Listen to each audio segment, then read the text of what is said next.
Écoutez cette belle histoire. En plein été de l'année 2014, l'armée israélienne Tsahal lance une opération militaire d'envergure s'appelant Bordure Protectrice en réponse aux attaques et aux tirs de roquettes en provenance de la bande de Gaza sur la population civile israélienne lancée par l'organisation terroriste, le Hamas.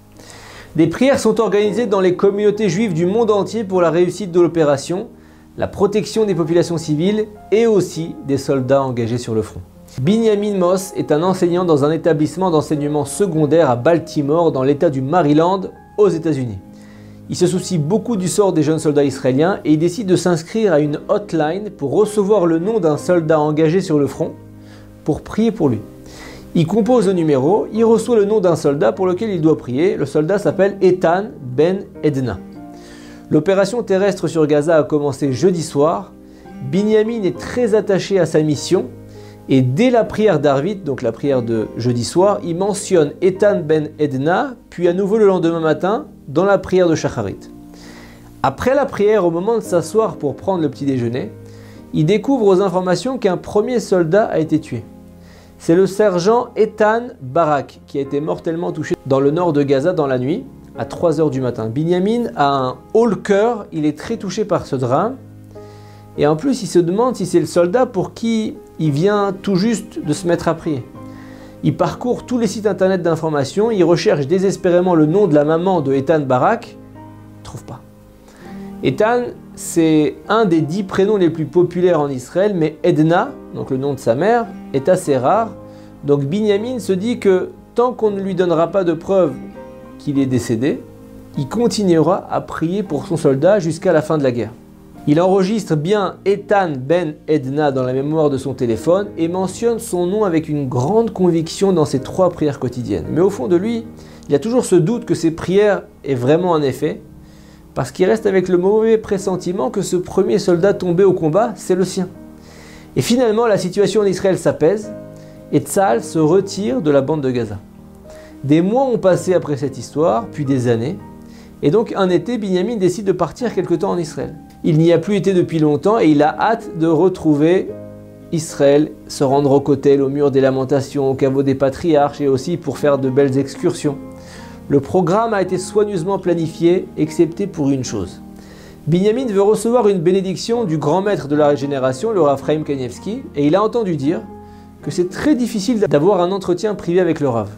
Mais il a un atout pour ça, et cet atout n'est autre que sa grand-mère. Elle vit en Israël, elle a une multitude de relations, il l'appelle, et il est certain qu'elle lui trouvera une solution. Il lui dit « Mamie, tu connaîtrais par hasard quelqu'un qui pourrait m'aider à m'entretenir avec le Rav Kanievski ?» Elle lui dit « Oui, bien sûr Binyamin. Est-ce que tu as essayé d'appeler Zvika Cohen? C'est un homme très bien placé. C'est la clé pour rencontrer tous les Gdolim, les grands d'Israël. » Il lui dit « Voilà, tiens, note son numéro, appelle-le de ma part. » Binyamin note le numéro sur son téléphone, il raccroche avec sa grand-mère et il appelle sans attendre Zvika pour se présenter et lui expliquer la situation. Zvika lui répond avec assurance, il lui dit « Bien sûr, pas de problème, je peux t'amener chez Rav Chaim. Quand arrives-tu? Donne-moi ton numéro de vol, note ce numéro, appelle-moi à ton arrivée. » Binyamin prend note du numéro de téléphone. Il a décidé de laisser son téléphone chez lui le temps de son séjour de quelques semaines en Israël. Les jours passent et le grand départ arrive. Binyamin jette un dernier coup d'œil à son téléphone et il voit un nom, Eitan Ben Edna. Il se souvient, il y a quelques années, pendant la guerre de Gaza, il avait beaucoup prié pour son soldat et finalement il ne sait même pas s'il est toujours dans ce monde. En plus, il a entendu plusieurs histoires de personnes qui ont rencontré les soldats pour qui elles avaient prié, notamment celle d'une femme qui est très célèbre. Et elle s'était rendue en Israël après la guerre et à travers une série de coïncidences, elle était entrée dans un restaurant et elle avait rencontré le soldat pour qui elle avait prié. Et lui, il aimerait beaucoup que ça lui arrive aussi. D'abord, il aimerait beaucoup qu'Eitan Ben Edna soit en vie et ensuite le rencontrer. Mais même en rencontrant simplement quelqu'un de son entourage, il serait ravi. Et voilà qu'après plus de 10 heures d'un vol assez agréable, l'avion en provenance de Baltimore atterrit à l'aéroport de Ben Gurion en Israël. Binyamin rassemble ses bagages à main, il sort de l'avion et il suit la foule de passagers qui se dirigent vers le contrôle des passeports et la douane. Juste à l'intérieur du terminal, il y a des services VIP qui brandissent des pancartes avec les noms de leurs passagers. À sa grande surprise, l'un d'entre eux tient une pancarte indiquant Binyamin Moss. Comment est-ce possible? On ne sait pas. Peut-être c'est un homonyme, peut-être c'est pas pour lui. Binyamin se présente à lui, il est un peu intimidé, il lui dit « Je suis Binyamin Moss, qui êtes-vous » C'est un grand jeune homme d'une vingtaine d'années qui parle anglais avec un fort accent et qui lui dit « Shalom, c'est cet homme Zvika qui a commandé un service VIP pour vous, ils m'ont envoyé vous chercher.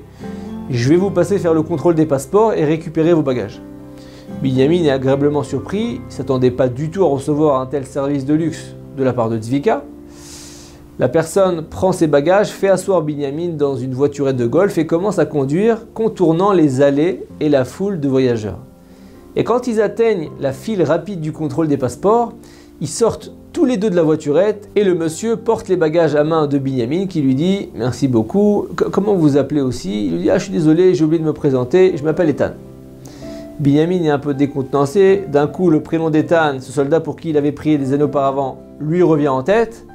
Il est sûr que c'est une coïncidence. Après tout, il sait qu'Ethan est un nom extrêmement donné en Israël. Mais quand même, il veut en avoir le cœur net. Il dit « Ethan, est-ce que vous avez déjà été enrôlé dans l'armée ?»« Bétard, bien sûr. À tout hasard, ne me répondez pas si vous trouvez que ma question est indiscrète, mais est-ce que vous avez servi dans l'armée pendant l'opération Bordure Protectrice ?» Il lui dit « Oui. Mais pardon, je comprends pas très bien où vous voulez en venir. » Et là, le cœur de Binyamin se met à battre. Il lui dit « Vraiment, je vous demande pardon pour ces questions. J'en ai une dernière. Elle va vous sembler un peu bizarre. Mais quel est le nom de votre mère ?»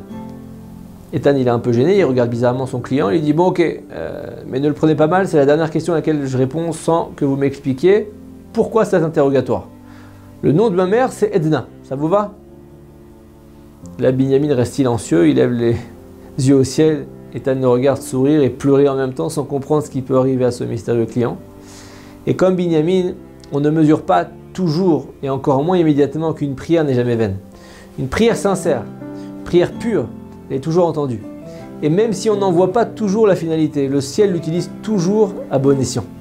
Shabbat Shalom. Les éditions Torah Box, c'est des dizaines et des dizaines de livres pour les petits comme les plus grands, sur tous les sujets de la vie juive et abordés de manière accessible à tous. Paracha, histoire pour les enfants, construction personnelle, couple, Shabbat, fête juive, biographie. Chaque mois, c'est 2 nouveaux livres édités, vendus au prix les moins chers du marché et livrés partout dans le monde. Il vous suffit de les commander sur le site Torah Box à tout moment, pour les offrir à votre communauté, à vos proches ou pour renforcer vos connaissances avant les fêtes. Les éditions Torah Box, des livres sur mesure pour vous.